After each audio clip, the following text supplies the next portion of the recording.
السلام علیکم۔ آج کی ویڈیو تھوڑی ایموشنل ہے۔ آج میں آپ لوگوں کے ساتھ ایک واقعہ شیئر کرنے جا رہا ہوں۔ واقعہ بالکل حقیقت پر مبنی ہے۔ آپ ویڈیو دیکھیں گے تو جان جائیں گے کہ ماں واقعہ ہی ماں ہوتی ہے۔ ماں کے بغیر گھر ویران ہوتے ہیں۔ ہوتا کچھ یوں ہے کہ میری روزانہ کی روٹین ہے۔ میں دوپہر 1 سے 2 بجے لاہور کے لیے گھر سے نکل جاتا ہوں۔ آج جب 12 بجے آنکھ کھلی تو پتہ چلا کہ ماں گھر پر نہیں ہے۔ وہ کسی کام سے میرے والد صاحب کے ساتھ شہر گئی ہیں۔ خیر میں نہایا دھویا، فریش ہوا اور اپنے کام پر جانے لگا تو گھر میں سے کسی نے بھی آج کھانے کے لیے نہیں پوچھا۔ جان بوجھ کر نہیں، شاید ان کو یاد بھول گیا ہوگا۔ خیر میں نے پانی کے 1-2 گلاس لیے اور اپنا لخت سفر باندھا تو راستے میں مجھے یاد آیا کہ ماں وہ ہستی ہے جس کو کبھی یاد نہیں بھولتا۔ وہ اپنے بچوں کا ہمیشہ خیال رکھتی ہے۔ خیر بھائی، کھانا تو کھانا تھا نا، کیونکہ کھانے کے بغیر گزارا ہی نہیں ہے۔ لاہور کا 3 سے 4 گھنٹے کا سفر ہوتا ہے اور وہاں پر جا کر کام کی تیزی اتنی ہوتی ہے کہ پھر واپسی پر ہی کھانا نصیب ہوتا ہے۔ ہم پہنچے ہیں اس ٹائم اکاڑا دیپالپور بارڈر پر۔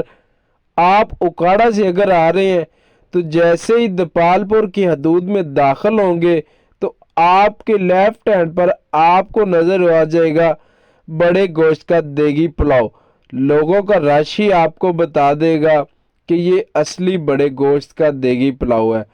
اور اگر آپ دیپالپور سے آ رہے ہیں تو جیسے ہی دیپالپور کی حدود ختم ہوگی اس سے تھوڑا سا پہلے یہ بھائی صاحب آپ کو مل جائیں گے۔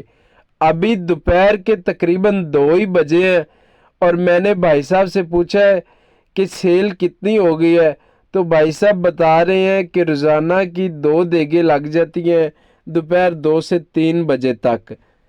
یہ بھائی صاحب 100 روپے میں بڑے گوشت کا دیگی پلاؤ دے رہے تھے تو میں نے سوچا کہ آپ لوگوں کو بھی دکھا دیں کہ یہ بھائی صاحب کیسا پلاؤ دے رہے ہیں۔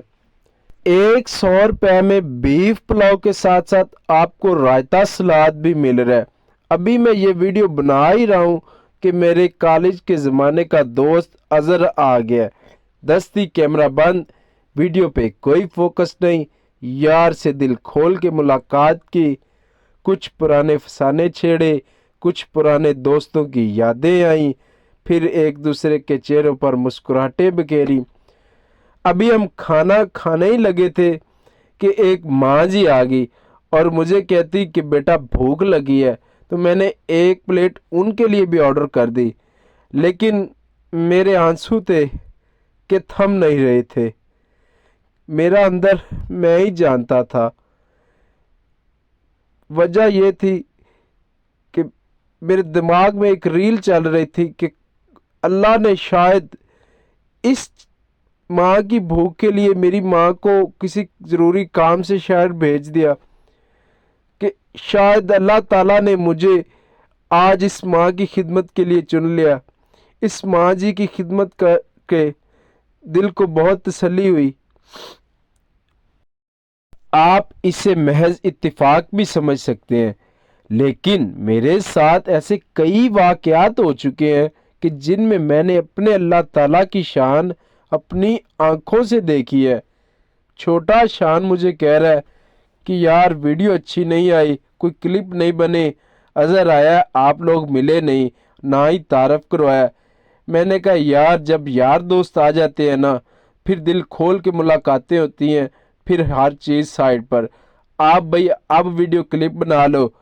اور یہ جناب میرے کالج کے زمانے کا دوست ہے جناب اظہر وٹو صاحب، اس وقت یہ پنجاب پولیس میں ہے، اور بھی میرے بہت سے یار کافی سارے عہدوں پر فائز ہیں۔